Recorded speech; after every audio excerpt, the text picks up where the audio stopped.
Hi, and welcome to our second and final lecture of the week for week 6, History 358. I want to continue this theme of cultural policy in the 1920s.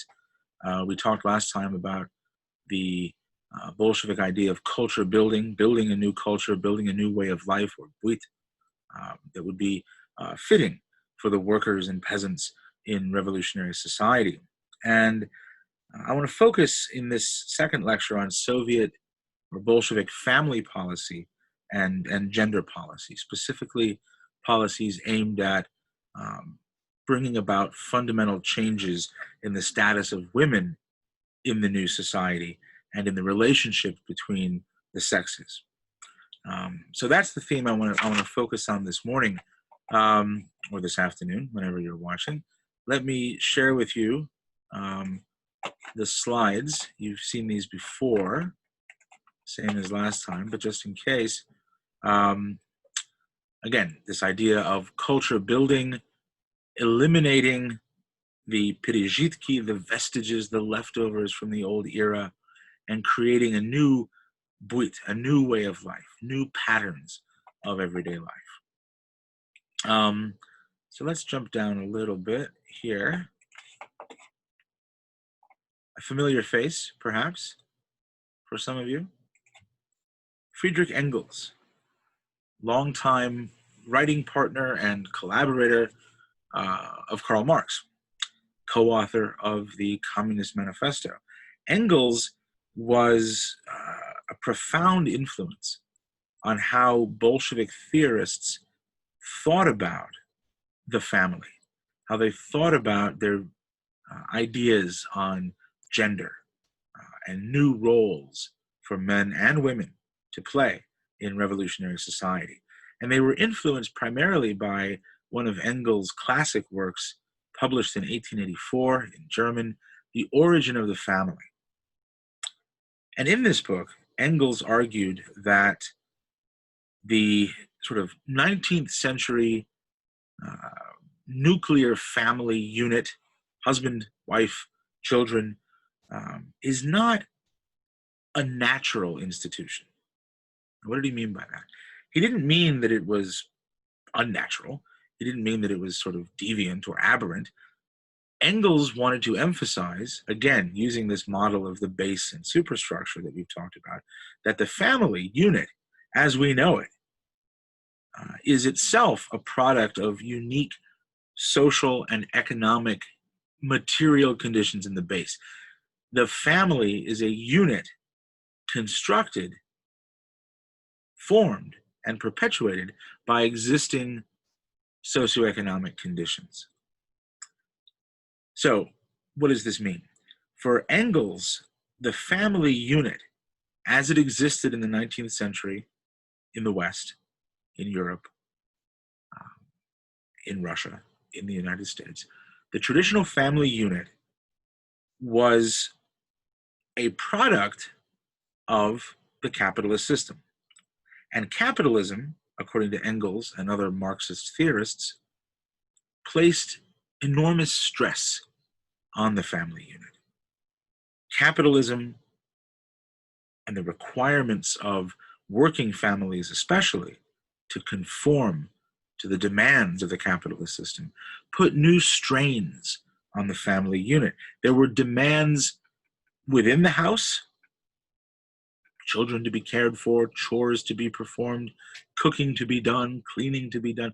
And there were also new strains and stresses created in the capitalist marketplace. Working class women are not stay-at-home mothers in the 19th and early 20th century, right? They're working in the textile mills. They're working in the factories. They're working, in essence, two jobs, right? A job for pay in the capitalist economy, and a job uncompensated monetarily at home, as they are the caregiver, provider, sort of, moral pillar of the household.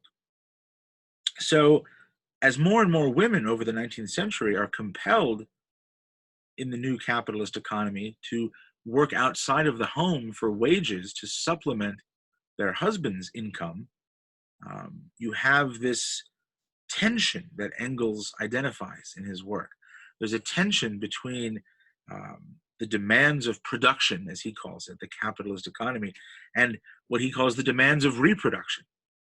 The result of this is high infant mortality rates among working class families, and these are documented not just by Marxists like Engels, but by government offices all across Europe in the 19th century. Rates of high infant mortality, broken homes, neglected children, malnourishment, chronic health problems. So women are bearing this dual role, and the family unit is coming apart. The family unit as we know it is crumbling under the strains of the capitalist system. So we've talked off and on over the past few weeks about the problems with capitalism from the viewpoint of a Marxist reformer or revolutionary. And one of the big ones that Engels identifies is the distortions that capitalism introduces into human relations. So women are responsible for a dual role. Women have to play this new dual role. Working women have to play a double role, a dual role in the industrial economy, right? They're still responsible for all of the drudgery of housework, and they're taking on the new role of earning income outside the home. Capitalism, according to Engels, will never be able to create a system, a solution for this double burden. So while the bourgeois capitalists claim to support family values, they are in fact holding up a system that is tearing the family unit apart. So radicals, and not just radicals, sociologists and theorists all across Europe were influenced by Engels' work, and it's still a very influential work to this day. If you've taken courses in gender theory or gender history, you've probably come across Engels' book, The Origin of the Family. Marxist thinkers all across Europe read Engels and thought about the implications of his argument. If capitalism is tearing apart the family, placing all these new strains and stresses, then what will the family unit be like after the revolution comes? How will the revolution not only revolutionize political systems, not only revolutionize modes of economic exchange, but how will the revolution revolutionize the family unit as we know it? How will the revolution create new roles for men and women to play, both in public, in the workforce, new opportunities for women, but also at home? How will the revolution, or will the revolution, liberate working women from the double burden that they bear under capitalism? This was a question that really entertained the mental energies of a lot of Bolshevik theorists, including, most notably, Alexandra Kollontai, whom we spoke of a couple weeks ago. Kollontai, a member of the Bolshevik Party, served in the first Bolshevik government as People's Commissar for Social Welfare. She's the first woman in European history to hold a ministerial position in government. Kollontai, as you can see from her death dates, survived the Great Purges, barely, and lived until the 1950s.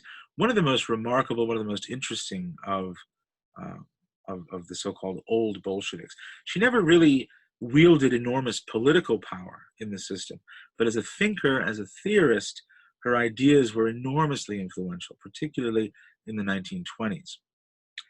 After the 20s, her influence began to wane. But like Engels, Kollontai is still read today by theorists of gender, by theorists of feminism as well.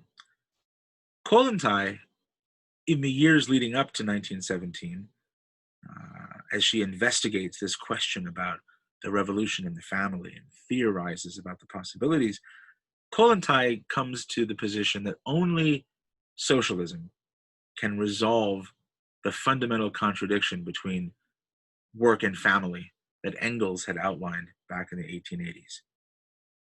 How? Because under socialism, Kollontai argued, household labor, cooking, cleaning, sewing, mending, childcare, etc., all of this will be transferred from the private sphere of the home into the public sphere. And this will effect the liberation of working women. Working women will be free now, freed of this double burden, and free to enter the workforce on an equal footing with men, to earn equal pay in the workforce, to acquire and hone the same skill sets as men, and they will be unhindered by the tug of household chores that are holding them back. Women will be equally educated under socialism, equally paid. They will be free, as men are free under socialism, so the theory goes, to pursue their own goals, to pursue their own aspirations. The revolution will liberate women from institutions, both legal and cultural institutions, that hold them down. And a good example of this for Kollontai was marriage. Marriage, as we know it, as Engels identifies it in The Origins of the Family, as other radical socialist thinkers had begun to conceptualize it, marriage was an institution, a socioeconomic institution, designed with property in mind. It kept women as chattel, as movable property, and the dowries or monies that they brought into the marriage were transferred from their control to that of their new husband. People were stuck in marriages. Read Anna Karenina by the great 19th century Russian novelist Tolstoy to get a sense of the sort of constraints that the institution could place on a woman who wanted out. The Norwegian dramatist Henrik Ibsen, in his play A Doll's House, grapples with this. A lot of thinkers and writers at the end of the 19th century are imagining new ways to conceive of adult partnerships that are not based on the legal subjugation of one partner, the woman, to the man. So Kollontai refers to marriage as something that will be made obsolete after the revolution. Marriage as we know it, right? Under socialism, men and women, now truly free, will be able to enter into partnerships freely as they wish, to come and go, based not on considerations of economic dependency, which hold women in thrall under capitalism, but they'll be able to make their own personal choices. Kollontai wrote about what she called free unions, and she emphasized the idea of free unions. They could be freely entered into and freely pull yourself out of such a union. That will gradually come to replace marriage. The state will no longer regulate the partnerships of men and women. And parents, both men and women, will care for their children, love their children, with the aid of state institutions. The very idea of illegitimacy would become obsolete. Right? What does it even mean to be an illegitimate child? In the 19th century, there are economic ramifications, inheritance law, property transfer. None of this will matter under socialism. Everyone gets a brand new start. The slate is wiped clean. We're all equal. We're all free to enter into these loving unions. So just as Marx and Engels had predicted that under socialism, the state as we know it would begin to wither away, Kollontai and other feminist socialist theorists are beginning to see a way in which the family unit as we know it will wither away under socialism. And what we'll have left are autonomous, equal individuals, free to choose their partners out of love, not out of economic dependency, free to choose their partners on the basis of mutual respect, not on the basis of legal subjugation of the woman to the man.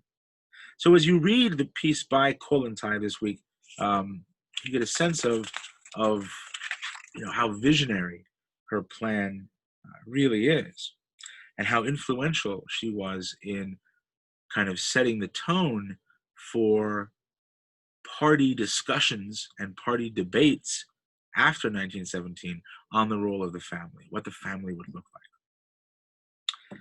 In the 1920s, after the revolution, one Soviet sociologist, influenced by Kollontai, wrote about the withering away of the family.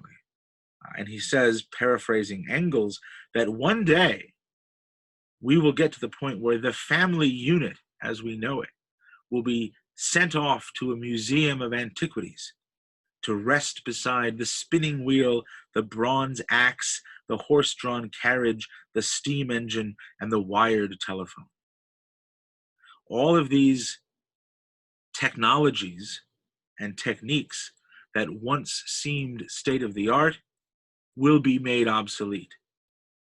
And the family unit, as we have known it under capitalism, will be made obsolete. Something new will take its place. And this was a matter of great importance for Kollontai, for other women in the Bolshevik Party. In fact, there was a special section of the party called the Zhenotdel, Zhenotdel,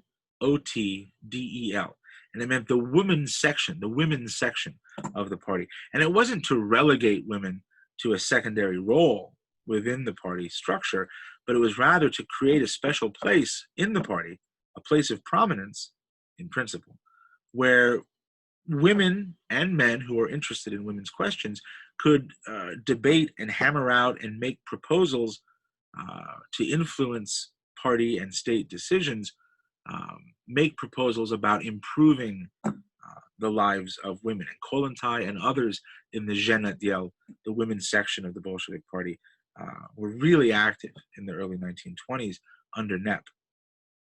One of Kollontai's comrades, a woman Bolshevik activist writing in the early 1920s, says, "We cannot consider the construction of socialism to be a success if we do not make a basic revolution in our own families." So again, the revolution is not just something that happens out there.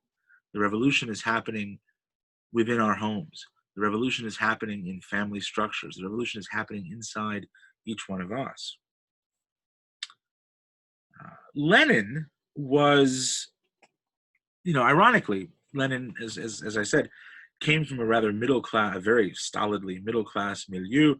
He was not a proponent of free love, as Kollontai was. He was a little bit more modest and, let's say, Victorian in his middle-class values. But Lenin did recognize the importance of emancipating women from the dual burden. And many of Lenin's writings and speeches from the early 1920s emphasize the need to free women from the dual burden of housework in order that they can play a productive and leading role in the construction of the new socialist society. Housework, Lenin argued, is, quote, the most unproductive, the most savage, the most arduous work a woman can do. Petty housework crushes and degrades women. Petty housework chains women to the kitchen and nursery. They waste their labor on barbarously unproductive, petty, nerve-wracking, stultifying drudgery. Under socialism, Lenin says, household labor will be socialized. Just as we're nationalizing the factories, we're nationalizing, taking over the means of production, the means of household production will be socialized as well. This is necessary, Lenin says, for the real emancipation of women. And here you see a famous poster from the 1920s expressing that same sentiment. It addresses the emancipated woman and then issues an imperative command to the emancipated woman: build socialism. So the construction of socialism, we've talked about stроительство, construction, as the metaphor that the Bolsheviks deployed in their vision of building a new revolutionary society. Women were intended to play a central and equal role in that project.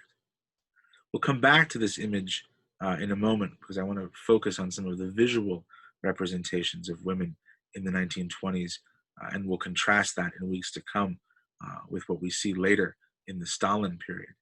But Kollontai believed that there were new roles, new days ahead for women, and everything that had hitherto been private would be made collective. The private kitchen, where women prepared meals for their families, would be replaced by public dining halls. Sewing, cleaning, and washing would become absorbed into the nationalized economy, just like mining, machine production, railroad production. Right?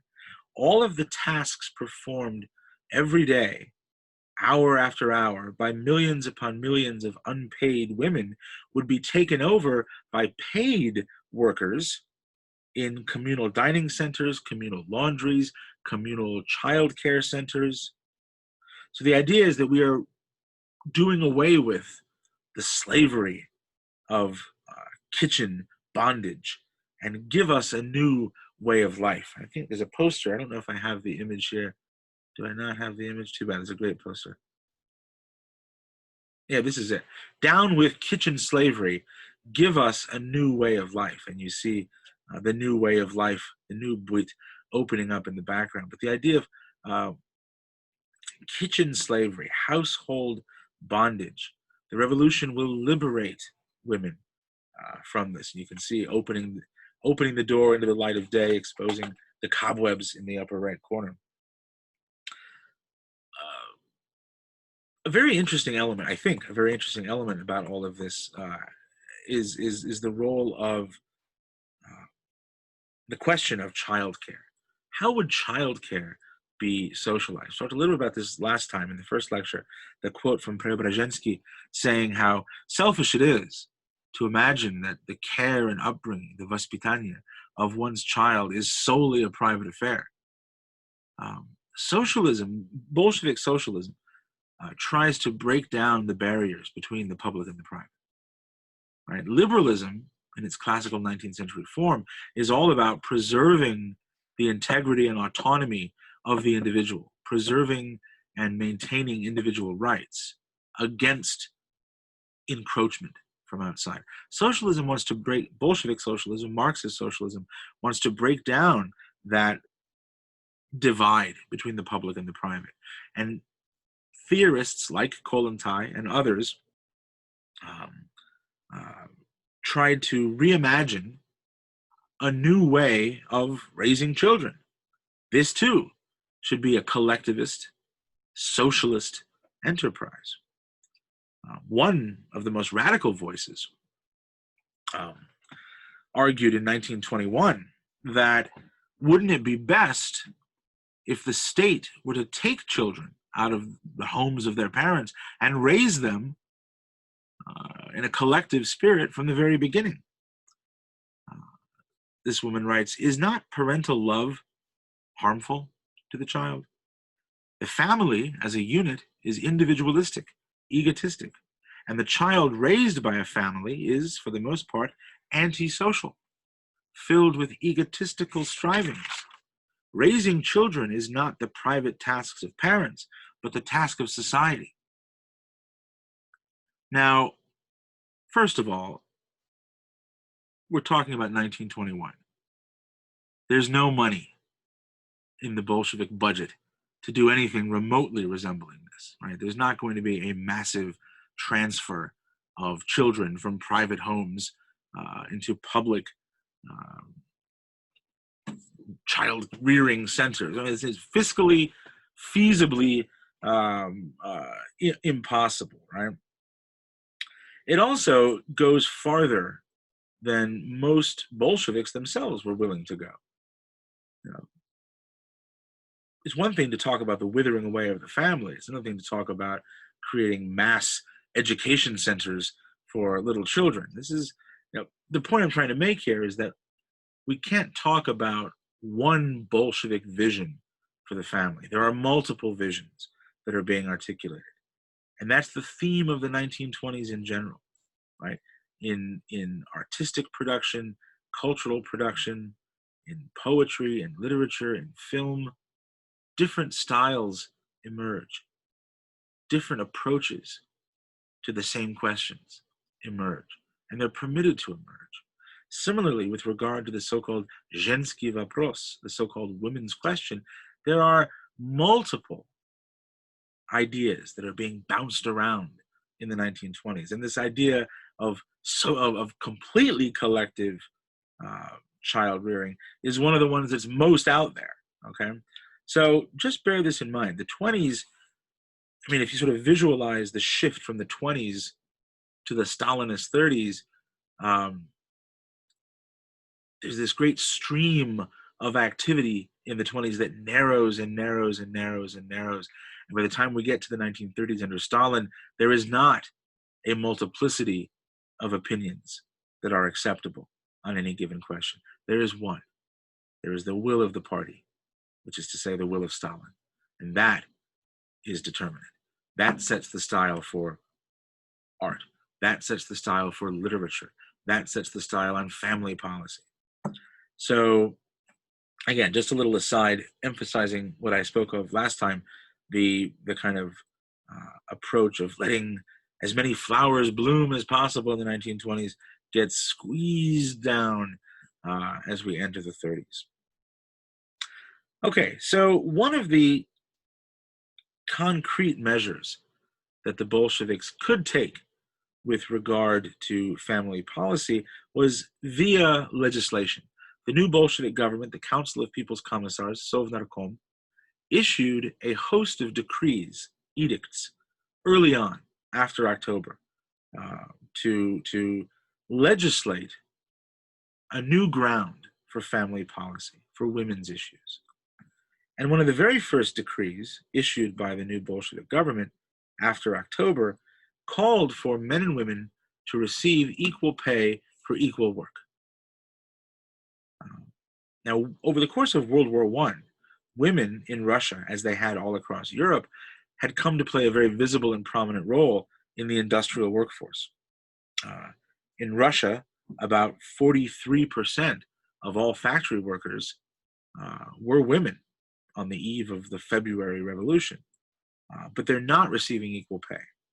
So the new Bolshevik government declares that we must legislate and therefore mandate equal pay for men and women workers. Great. Did it work? No. Even by the mid-1920s, women were earning only about 65% of what their male counterparts were earning. So I think this is instructive on a couple of points. One, you can, or any legislator can, decree anything. I can decree that the sky is falling. Doesn't make it necessarily so.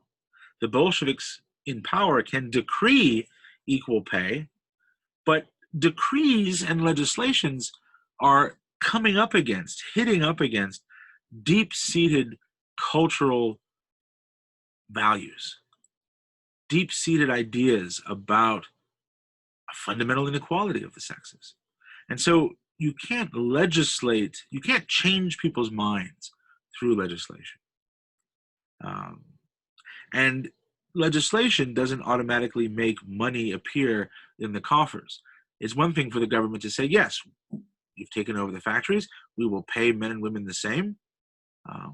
But in a one-party state, who's going to hold the state actors responsible for the promises they've made? So even as the government is issuing decrees on equal pay, the government is withholding equal pay well into the 1920s.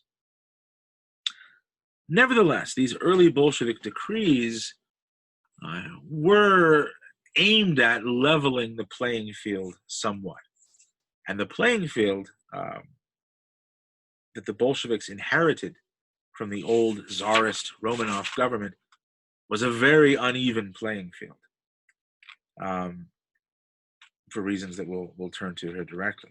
So the new constitution of 1918, the Bolsheviks issue a new constitution outlining their vision of the legal structures of the new socialist society. The Soviet Constitution declares the full legal equality of men and women. Equal wages, if not in reality, at least on paper, paid maternity leave, which is something that seems so progressive today, is in the 1918 Soviet Constitution. The legal recognition of common law marriages, domestic partnerships, recognized on an equal legal footing with registered church marriages prior to 1917. And that's huge because prior to the revolution, only marriages sanctioned by the Russian Orthodox Church were considered legally valid for Russian Orthodox subjects. If you were Jewish or Muslim, obviously you would be married under your own religious traditions, let's say, but it would still require, as with an Orthodox marriage, a religious, spiritual element, and then a legal registering of the marriage in the books. Declaring common law marriages on an equal legal footing with Russian Orthodox or other religious marriages is a big step. And what it does, too, is break apart this old idea that the woman is subject to her husband. The pre-revolutionary law codes, the imperial Russian law codes, stated that the wife was required to render, quote, unlimited obedience to her husband. That's in the imperial Russian law code. It's not an expectation. It's not a vow. It's not an I do part of the ceremony. It is legally binding prior to 1917 that the wife render unlimited obedience to her husband and that she must, quote, obey her husband as head of the household. Now we talk about patriarchal structures, patriarchal cultures, that is to say, systems that privilege the role of men as dominant, legally, politically, economically, culturally, socially, whatever. This is a textbook example, these imperial Russian law codes, of a patriarchal structure. And again, they could be stricken from the code, they could be tossed out of the law books, but patriarchal values could not so easily be tossed out of the heads of the Bolsheviks' new citizens. Right? You can't just legislate deep-seated values, however unjust those values may be. You cannot just legislate them out of existence. So when the Bolsheviks issue their new decrees, it's not as if it changes everyone's minds overnight. So that's an important point I wanted to make.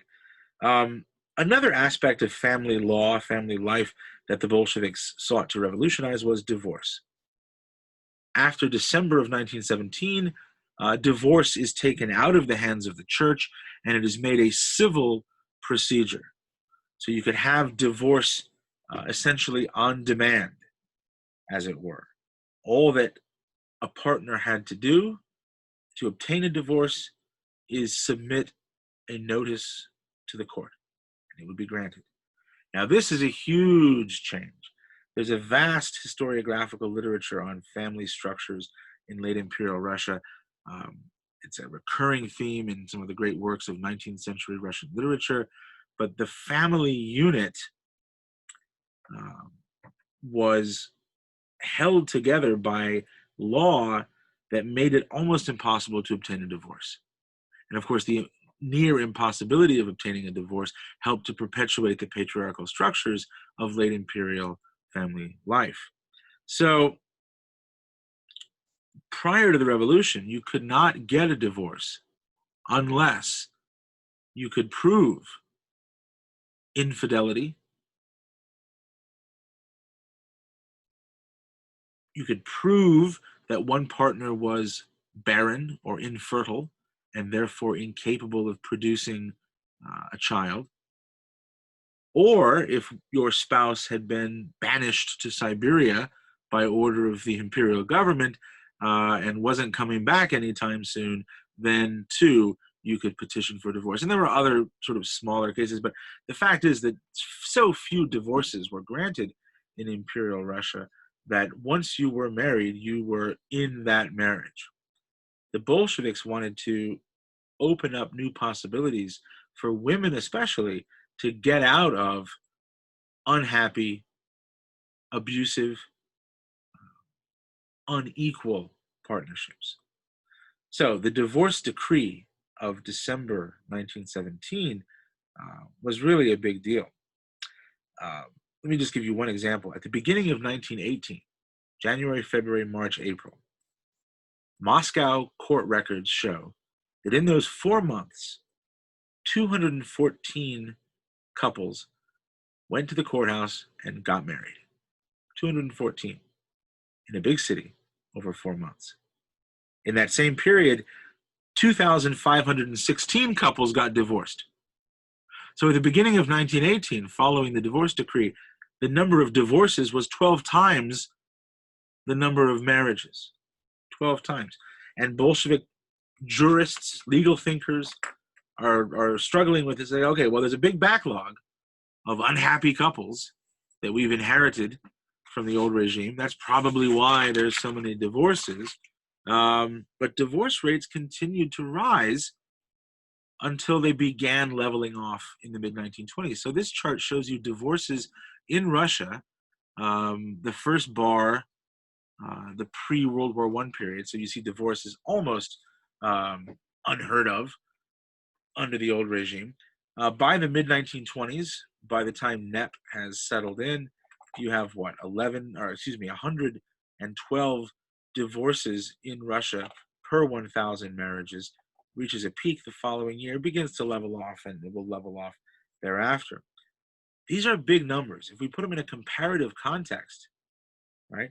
The Soviet Union, the USSR, the Bolshevik Russia, has the single highest divorce rate of any European country in the mid-1920s. 3 times as high as the German divorce rate, 26 times higher than the divorce rate in England. Divorce in Soviet Russia in the 1920s also has a geographical distribution. And I think this is kind of interesting. There's a correlation between divorce and urbanization. Cities, defined here as populations of 50,000 or more, far outstrip the divorce rates that we see in smaller towns and rural settlements, villages, and so forth. So what does that tell us? That tells us something about popular mentalities. That tells us something about how people respond to innovation in the face of inherited, passed on tradition. Divorce is culturally unfamiliar, let's say, for rural peasants in the USSR, Soviet Russia, in the mid-1920s, right? Your average peasant in the mid-20s is still religious. He or she still goes to church. He or she performs the various daily and lifelong rituals associated with Orthodox Christianity. Divorce is something foreign to them. And so, not surprisingly, there's a great disparity here between divorce rates in the more urbanized, secularized parts of the Soviet Union versus the rural settlements. So there's a great deal of misapprehension, a great deal of mistrust I think, that rural audiences have for some of these newfangled family law policies coming out of Moscow.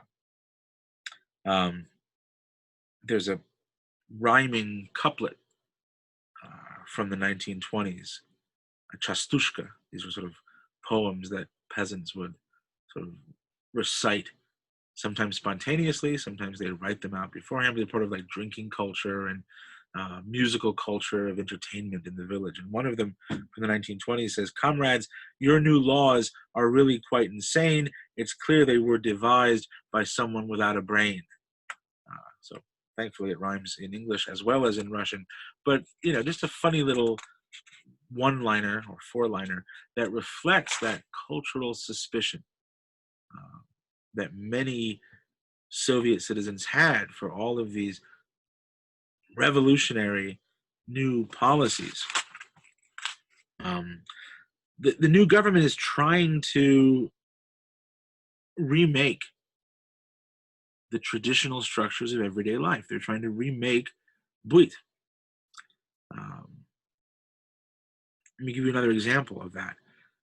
January 1925, right? We have parents writing to their young son who is serving in the 11th Rifle Division, Red Army man. And as I mentioned before, a lot of these letters were intercepted by censors working for the Cheka, and the letters were then transferred into the Cheka archives. And they offer us, as historians, remarkable insights into popular ideas about, in this case, marriage, family, the importance of religion. So this is a letter, an excerpt from a letter written by a peasant mother to her young son who is serving in the Red Army many, many miles away. He's based in the big city. The family is back in the village. And she writes, "Dear son, it is my wish that you do not get married in a Soviet-style ceremony. That is not a marriage. It's a devil's carouse. If you get married in such a ceremony, I will not be there. Marry without me so that I do not have to see this Soviet wedding of yours. I wish that you would get married in a legal ceremony," by which she means a church marriage, "not a Soviet one. God will bless you in a legal ceremony, in a church ceremony. But in a Soviet wedding, you get no blessing." And then she makes this sort of maternal appeal to her son, Alexander. She calls him Shurichka, little Alex. "You yourself know which is better. One kind of marriage comes from God, the other comes from a devil. I will not recognize a Soviet marriage. I consider it a sin. Love, Mom."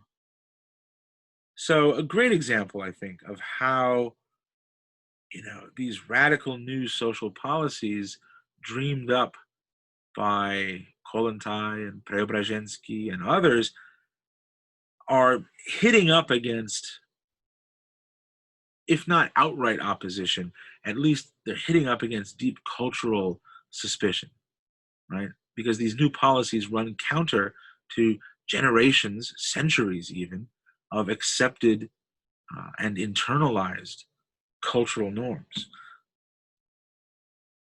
So divorce, from the perspective of the new government, the Bolshevik government, was supposed to liberate women from the shackles of patriarchy. But there are unintended consequences of this divorce on demand.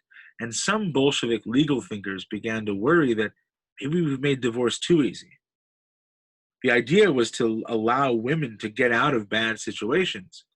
But divorce on demand, as we've created it, allows men to walk away from their responsibilities. Well, we didn't want that to happen. That wasn't the intended consequence. So one of the critics of Soviet divorce policy, a man writing in the People's Commissariat of Justice, says, "We've made a revolution in divorce policy, but it benefits only men. Women remain in a tragic position." So all those divorces are not as Kollontai and others had hoped, examples of women breaking free, seeking to achieve self-realization, self-actualization. In many cases, um, these are divorces initiated by the man who wants no part of his familial responsibilities. And Bolshevik legislators and bureaucrats sort of threw up their arms in surprise. We hadn't thought about that. We hadn't anticipated that. Um, so this progressive legislation was at odds with the economic reality, the economic facts of working class life. Even with divorce on demand, women tended to be concentrated in lower paying sectors of the economy.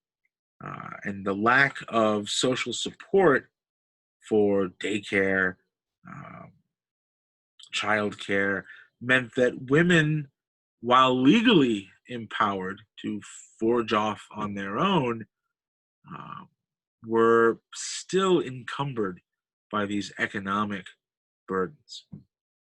And on the syllabus for this week, I recommended a great film, a silent film from the 1920s called Bed and Sofa, that deals with a lot of these questions. It contains at its heart, at its core, this kind of love triangle, uh, two Red Army buddies, and the woman who is married to buddy number one, um, and how they are uh, kind of responding to the new social opportunities and pressures for men and women in the 1920s. It's a clever and funny, witty film. So I'd recommend, if you're interested at all in these questions, check it out on YouTube. Another example of this, I don't want to dwell on it too much, but statistics on abortion. Again, under the imperial law code, abortion was defined as a premeditated act of murder. And the imperial law code under the Romanovs contained very severe punishments for women who underwent the procedure and for anyone who performed the procedure. Now, even though it was illegal, that did not mean that women didn't seek out abortions. You had unsanitary back alley abortions, etc., particularly among the urban poor, also among the peasants. Um, those of you who took 357 will recall Village Life in Late Tsarist Russia by Olga Semyonovna Tenshanskaya, and she records the various, um, let's say, methods that peasants deployed to reduce family size. So there were economic pressures driving the demand for abortions in pre-revolutionary Russia.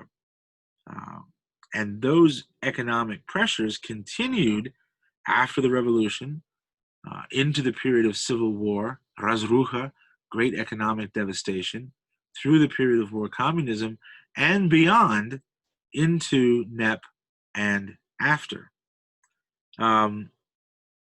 So the People's Commissariat of Health, and again, another branch of the Bolshevik government, decides that something needs to be done about the abortion problem. Women are still seeking out back alley abortions. They're endangering their own health. They're fostering a kind of public health crisis. We can't just repress abortion as the czarist legal code had done. We ought to legalize it. And so the People's Commissariat of Public Health and the People's Commissariat of Justice issue a decree in the fall of 1920 legalizing abortion, making it, like all other medical procedures, a free and fully funded, on-demand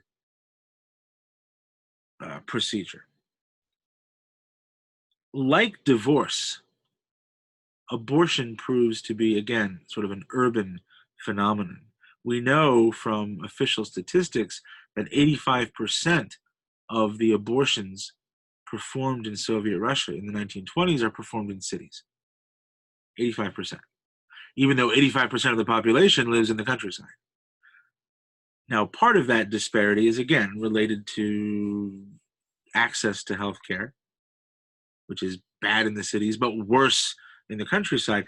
But again, it's also due to the persistence of cultural and social norms among the traditionally minded, more religiously minded rural populations who were not going to necessarily seek out medical abortions, but who might continue to practice their own um, methods of birth control and family planning, if you will.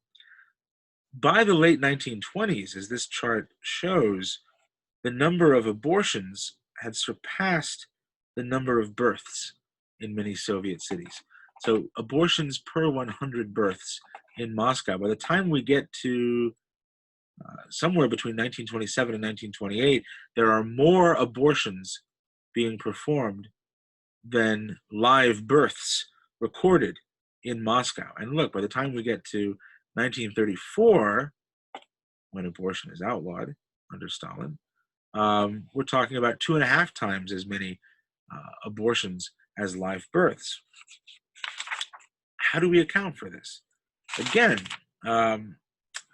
the Bolshevik policy had been based on the idea that girls in trouble would be able to seek out abortions, right? You know, the example that they had in their minds, and that Kollontai and other officials in the women's section of the party imagined too, was that abortion would be something to help young women in trouble, right? A girl in trouble. So unemployed, unmarried girls would be the ones, they predicted, most likely to seek out and obtain a legal abortion, right? But statistics from the mid-1920s showed that the typical abortion patient was employed, was married, was not involved in casual sex. The typical woman who had an abortion in the 1920s in Soviet Russia was in her mid-20s, early 30s, married, and the mother of at least one other child. She was either a homemaker or a wage earner in the workforce. The data is almost identical in both cases. So why was this woman having an abortion? We didn't predict this type of woman to be out there having an abortion. Bolshevik theorists are pulling out their hair. So in 1926, they asked women in abortion clinics, coming to abortion clinics, to fill out a questionnaire. Let's just ask you a few questions about why you're here today, right? And the Bolsheviks were very big on this kind of means of assessing the mood of the population, kind of taking the temperature of the population. And they would do this with everything from film premieres to cultural exhibitions to healthcare, right?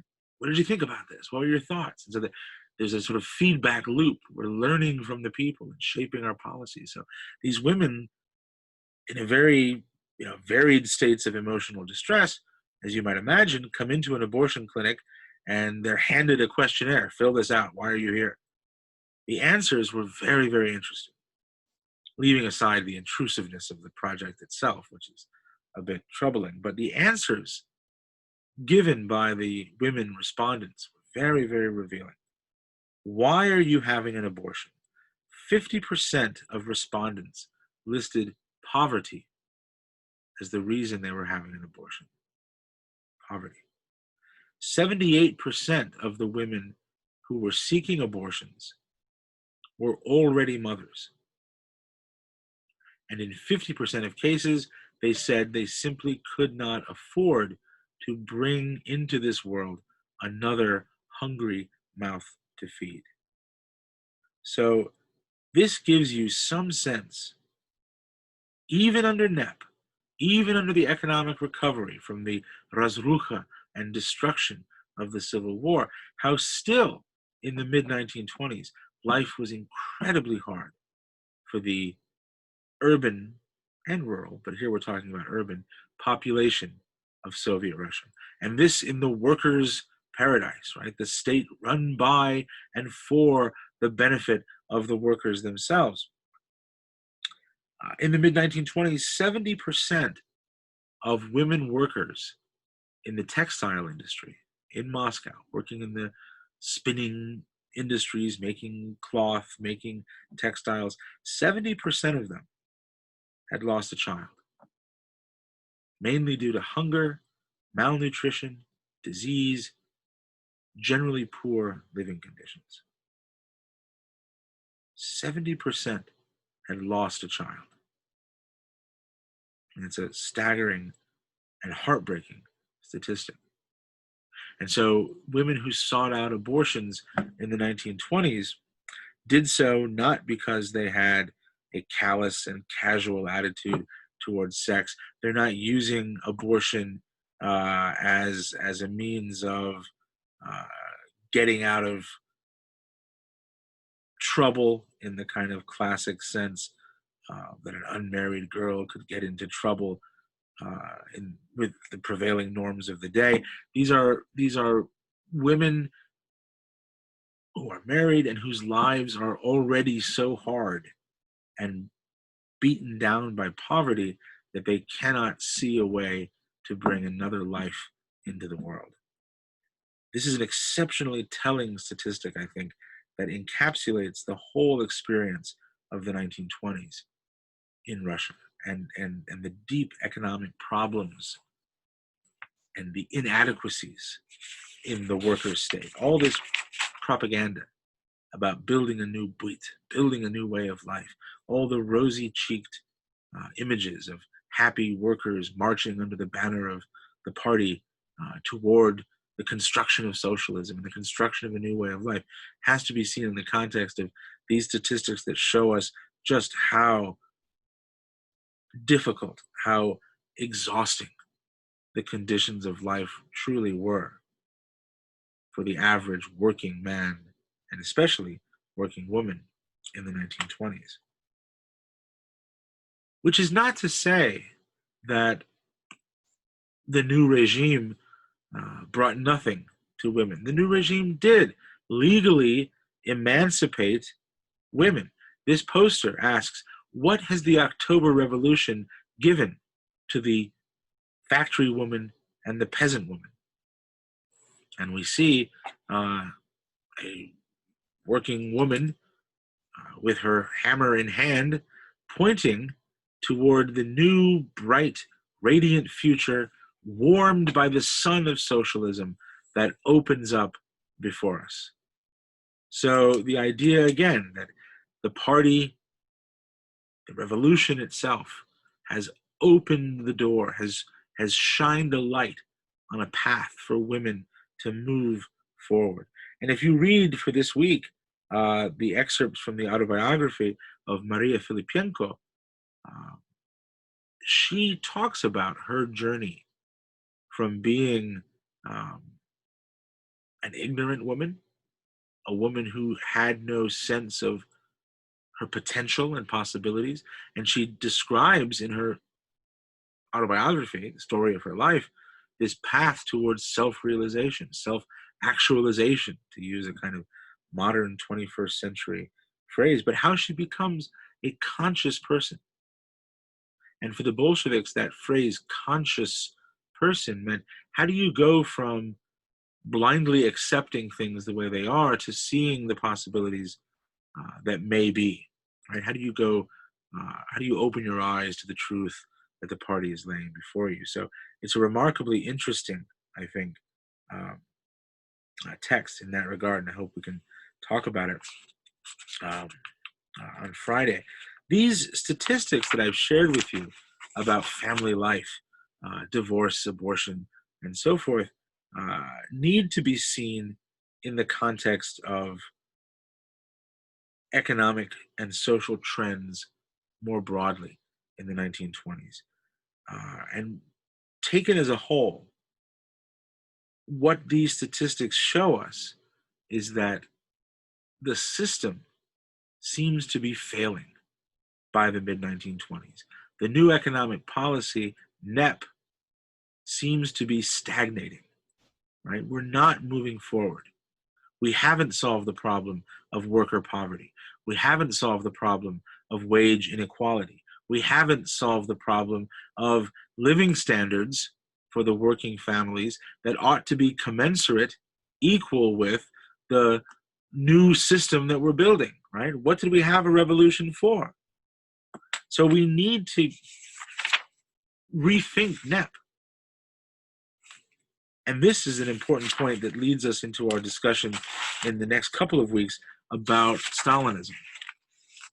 Stalinism, the Stalin Revolution, if you will, the second revolution, will take hold of the party at the end of the 1920s and spread throughout society. And part of the reason for the rise of Stalin and the new directions that we associate with Stalinism is that by the end of the 1920s, people are sick of NEP. They're sick of compromise. Suicide rates in the party are sky high in the 1920s. In Moscow alone, suicide rates among party members increase 500% in the first half of the 1920s. And Soviet psychologists and sociologists at the time attributed to the intense depression and pessimism that lifelong party members felt as they looked around them and realized we're stuck in NEP. The revolution that we dreamed of has happened, but we haven't built the society we wanted to build. We've gone backwards. We've reintroduced elements of the market economy. We haven't pole vaulted forward into socialism. We're stuck in this middle ground, this limbo, right? That combines, in some ways, the worst of both worlds. There's this general feeling of malaise, right? Workers who are struggling to feed their families see top-hatted bourgeois NEP men strolling into cafes, women in fine silk dresses and foofy little dogs. Is this what we had a revolution for? To restore a bourgeois class? To recreate a kind of an economy of inequality? Stalin succeeds in part at the end of the 1920s because Stalin is able to turn the conversation in such a way, gradually, very skillfully. He turns the conversation to his advantage. And by the end of the 1920s, having quietly gotten rid of his rivals within the party and silenced their voices, by the end of the 1920s, Stalin is ready to say, we're done with NEP. The NEP interlude is over. Comrade Lenin said it would only be a short interlude, and Comrade Lenin, as always, is right. And so now we're going to get back on the fast track of socialist construction. We're going to go back to the Civil War ethos, the slogan, the spirit that there is no fortress a Bolshevik cannot storm. We're going to get out of the depression and the miasmatic air of NEP and move on fast. We're going to accelerate the tempo. And Stalinism is all about this enthusiasm, this excitement to get back on the right track of building socialism. And I think that the statistics we've seen today that reveal the incomplete nature of cultural policy, the incomplete effects of cultural policy in the 1920s, the continued rates of poverty, the problems of housing and overcrowding that you see satirized in the short stories of Mikhail Zoshenko that I asked you to read last week. You know, people's lives have not substantially improved, and Stalin is offering scapegoats. Why is your life not better 10 years after the revolution? Who is to blame? The NEP men who are profiting under the mixed economy, the kulaks who are always profiting, always find a way, right? Stalin is able to scapegoat and offer a reinvigorated sense of ideological commitment at a time that is really needed. He offers an end to the stagnation of NEP, which appears to be going nowhere, and a bold step forward with collectivization of agriculture and industrialization. So I want to stop there, but I wanted to mention this at the end to see how this talk about the 20s folds in to our discussion of Stalin and Stalinism, which we'll be turning to next week. So I'm going to stop this share and stop this lecture. And I will see you on Friday. We'll talk about these cultural documents. I want you to think about um, uh, not only the autobiography of Maria Filipenko, but also think about the writings of Lenin that we looked at this week, Krupskaya, Aaron Soltz, and others, and we'll talk about this sort of Bolshevik culture and mentality. Okay? Thanks. I'll see you guys on Friday.